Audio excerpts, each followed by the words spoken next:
आप लोग को ये पता है क्या कि 9 महीने तक आपको रनिंग करने का, एक्सरसाइज करने का, सुबह उठने का, दाढ़ी बनाने का, एक प्रॉपर तरीके से अपने दिनचर्या को मेंटेन करने का पैसा मिलेगा।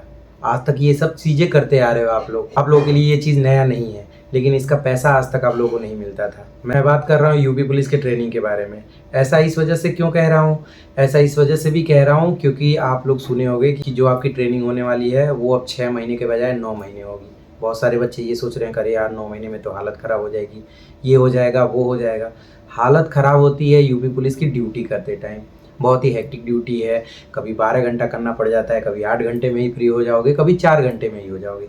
लेकिन इसमें फ़िक्स है कि सुबह आपको उठना है, उठ के दाढ़ी शेव करना है, आपको अपना जो भी जूता, बेल्ट, ये सब चीज़ें अच्छे से चमका के प्रॉपर तरीके से अपने सभी चीज़ों को पहन के ग्राउंड में जाना है। वहाँ पे आपको रनिंग कराई जाएगी, कुछ और भी फिजिकल कार्य कराए जाएंगे। उसके बाद फिर वापस आओगे, फिर अपना ड्रेस पीटी वाला चेंज करके उसके बाद जाओगे, आगे की चीज़ें करोगे। ये सारी चीज़ें करने के बाद जल्दी जल्दी नाश्ता करोगे, फिर क्लास लोगे, फिर वापस आओगे, थोड़ा सा रेस्ट करोगे, फिर पीटी का ड्रेस पहन के जाओगे, घास छिलोगे, मौज मस्ती करोगे, बैरकों में गाने बजेंगे, एंजॉय करोगे, फिर उसके बाद शाम में गिनती कराओगे, फिर आके सो जाओगे। ये दिनचर्या आपका 9 महीना चलेगा और इसका आपको पैसा मिलेगा।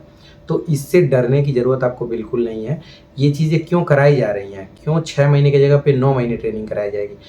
तो देखो, जब 6 महीने की ट्रेनिंग होती थी उसमें 1 महीने जेटीसी होती थी, बाकी 5 महीने आरटीसी होती थी। जेटीसी का मतलब ये होता था कि एक जगह आपको बुला दिया जाता था, जो बेसिक चीज़ें होती थी वहाँ पे कराई जाती थी। जैसे शुरुआत में जो भी डॉक्यूमेंटेशन का काम होता है वो जेटीसी में हो जाता है, जैसे आपका अकाउंट खुलवाना, बाकी जो भी काम इस टाइप के हैं वो सारी चीज़ें कराना। बेसिक चीज़ें वहीं सिखाई जाती हैं, जैसे दाहिने कैसे मुड़ा जाता है, बाएँ कैसे मुड़ा जाता है, सैल्यूट कैसे किया जाता है, जो कुछ पुलिस वाले वर्ड होते हैं वो सारी चीज़ें वहाँ पे समझाई जाती हैं। उसके बाद आपको जब दूसरी जगह भेजा जाएगा, कभी-कभी नहीं भी भेजा जाता है, जेटीसी वाली जगह पे ही आरटीसी हो जाता है।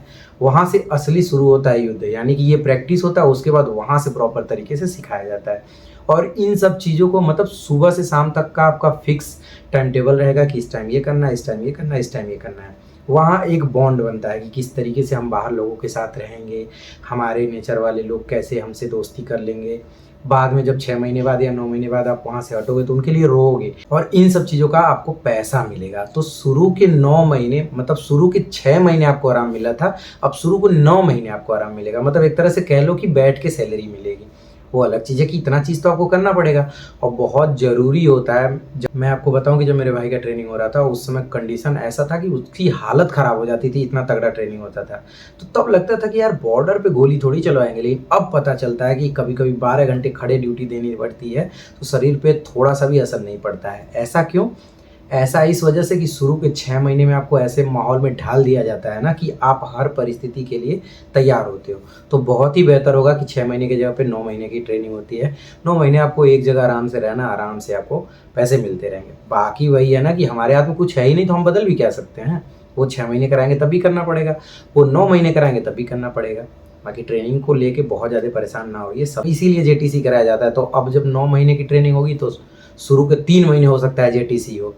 मतलब जो बेसिक चीज़ें हैं वो 3 महीने सिखाई जाएँगी, बाकी 6 महीने तगड़ी वाली ट्रेनिंग होगी।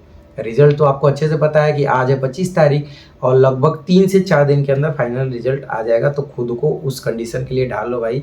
अगर लगता है आपका सिलेक्शन हो जाएगा तब तो आपके लिए पहले से अग्रिम शुभकामनाएँ। अगर नहीं होता है तो अगले वाले एग्ज़ाम के लिए ये मान के कि चलो कहीं गलती रह गई होगी, उस गलती को अच्छे से पकड़ना है और उस गलती पे काम करना है, ताकि अगले वाले एग्ज़ाम में वो गलती ख़त्म हो जाए और उसको फेस करने के साथ-साथ अगली वैकेंसी में सिलेक्शन ले लें।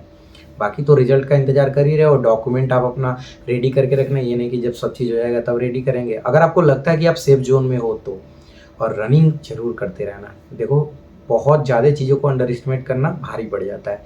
एसएससी जीडी आपके सामने इसका जीता जागता उदाहरण है। लोग लहरा के गिर जा रहे हैं, मतलब सोचो 5 किलोमीटर दौड़ने में ये हालत हो रही है, और इस मौसम में जिसमें ये भी नहीं कह सकते कि तगड़ी धूप है या फिर तगड़ा ठंड है, बीच वाले मौसम में जहाँ बहुत ज़्यादा गर्मी नहीं परेशान करती है। तो अगर आप प्रैक्टिस नहीं करोगे तो सीधे-सीधे मैं यही कहूँगा कि वही हाल हो जाएगा।